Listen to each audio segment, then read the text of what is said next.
Aloha, it's Council Vice Chair Kipukai Kualiʻi here to give you a brief update on our meetings, our committee meetings today of January 24th. We actually started the day with a certificate presentation to Gay and Robinson from Councilmember DeCosta and Councilmember Carvalho.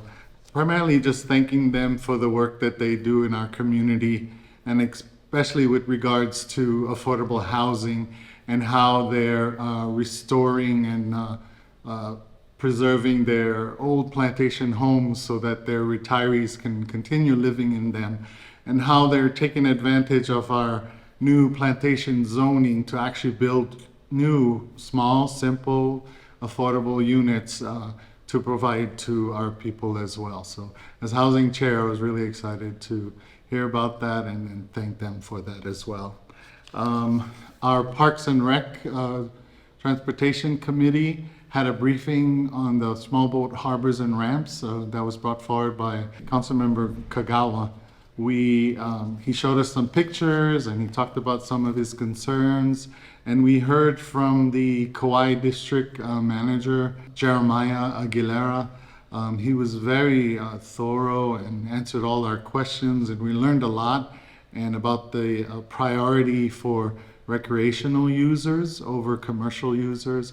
And so Councilmember Kagawa told us about how he's going to propose a resolution. Actually, I'm hoping to co-sponsor that with him, recognizing that and giving exclusive times for our people to use it recreationally.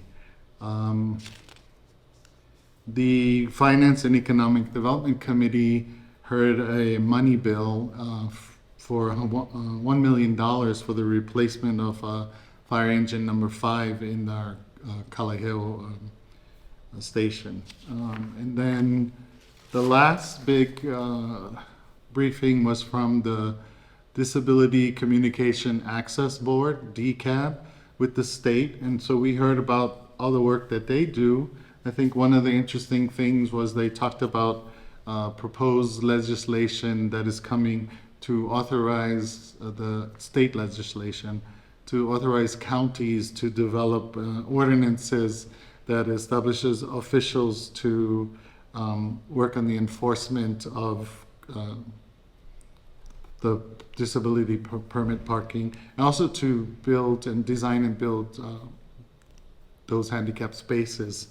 The interesting thing I think I heard was that our county police, who primarily takes care of the parking enforcement on those disability spaces, can deputize volunteer enforcement officers to help with that. So I think especially like in our town cores,